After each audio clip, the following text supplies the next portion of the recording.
Welcome to Color Me Green, a podcast focused on making the world a greener place.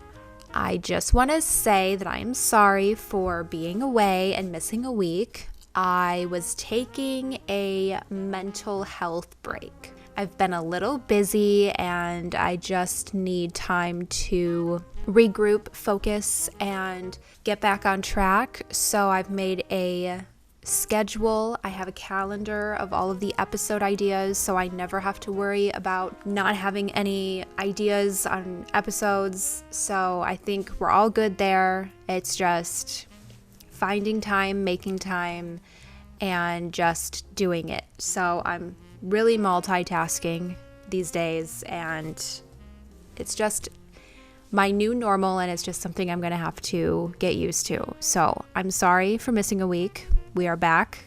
Hi, hello, how have you been? I've been all right. But anyways, I am so happy to be back because I love Color Me Green. I love what it is. I love what it stands for. I love making an impact in any way, whether it's one person or five. I don't really care. It's something I'm passionate about, so I want to keep doing it, whether people listen or not. It's fun and I'm learning from it. So thank you for tuning in to another episode of Color Me Green. Water connects every aspect of life. Globally, 1 in 9, or 783 million people lack access to clean water. That's nearly 1 billion people in developing countries. Without water, you can't grow food, build housing, stay healthy, stay in school, or keep working. We take it for granted every day, but in the developing world, access to safe water is often time-consuming and expensive. It's not just a water crisis, it's a crisis on education, health, hunger, and poverty. That's why, in today's episode, we are discussing the Water Project. The Water Project is a nonprofit organization that is working to unlock human potential by providing reliable water projects to communities throughout sub-Saharan Africa who suffer from a lack of access to clean water and proper sanitation. Through the support they receive, they are able to bring clean water through wells, rehabbed wells, sand dams, rainwater catchment systems, and spring protections to schools, medical clinics, and villages. Some places are just dry, making water hard to find, so the Water Project has in-country experts that work with the communities to determine what solution makes the most sense. Each community is different from its geology, climate, and culture, so it's important to determine the most sustainable way to provide access to safe water. Now let's get into a few facts about each way those with a lack of clean water are affected. Health is one of the biggest factors that really is the base for the majority of the other issues.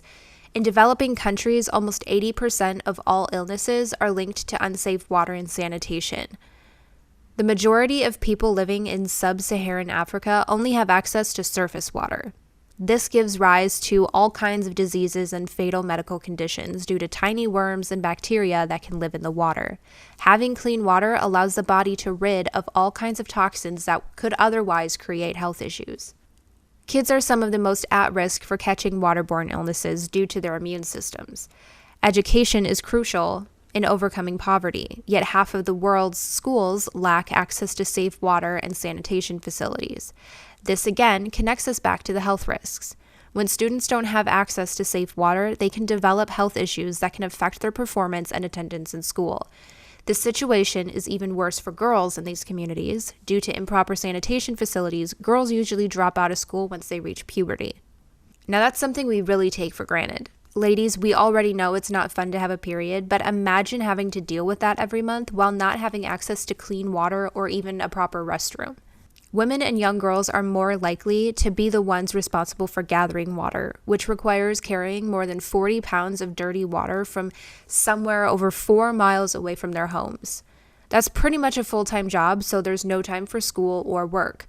Plus, imagine how thirsty you'd be lugging all that back and forth every day, especially in the summer. I could never. I don't even like going outside for like 5 minutes just to go get my mail. I could not imagine walking 4 miles. Another of the many things we take for granted is all of the food that we get that is grown due to our availability to large amounts of water. Without access to reliable water sources, food is more difficult to grow, preserve, and prepare. To produce enough food to sustain the planet's population, 52.8 million gallons of water per second are required. Out of our total water consumption, 70% of our water sources are used for agriculture and irrigation. If you have a garden, on average, you're going to use about 20 gallons of water a week just to grow vegetables.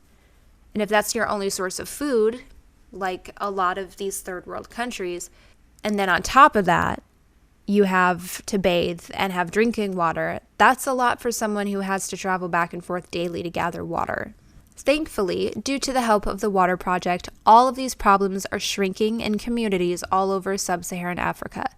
Over the last 11 years, they have built new wells, fixed existing wells, made rain catchment tanks, protected springs, and installed sand dams. With the help from years of generous donations, the Water Project has been able to provide 287 new water projects. That's 1,548 communities and schools that are actively supported, 5,594 monitoring and repair visits, and 500,000 plus individuals with clean water. If you didn't have enough reasons to love what this organization does, they are also 100% accountable and transparent. Oh, and sustainable. When you donate to the Water Project, you are reported back to with transparency about your impact through photos, project updates, stories, maps, and more. Their website has a live impact tracking map that you can view for free 24/7. You can see everything from the amount of people they are impacting, which as of right now is 625,050. They are currently monitoring 1,785 water points, and 96% of those have flowing water. To get even more in-depth, you can see all the locations and the amount of points that are functional, partially functional, non-functional at all, and those that are recently installed. I did research on a few organizations that had the same purpose of supplying clean water to developing countries, and I didn't come across any that had this type of in-depth monitoring for the public. That just shows how transparent they are.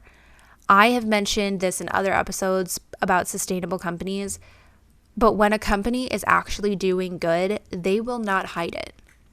So if you are looking to support an amazing organization that is actively out there helping improve lives of thousands of people, I highly recommend the Water Project. One other amazing thing I love about them is you can choose to donate generally, just once, or monthly.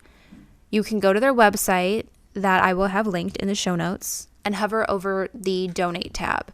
It'll let you donate once, or you can sign up for monthly contributions. But if you're looking to make an impact and wish to contribute to something more specific, they have a section in their Take Action tab that will let you choose from one of countless projects that you're currently looking to fund.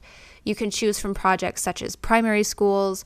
Right now there is one that only needs $600 more, and the Water Project will provide a borehole well and hand pump to help almost 500 people gain access to safe water. You can also choose to help certain villages or communities, farms, churches, schools, and more.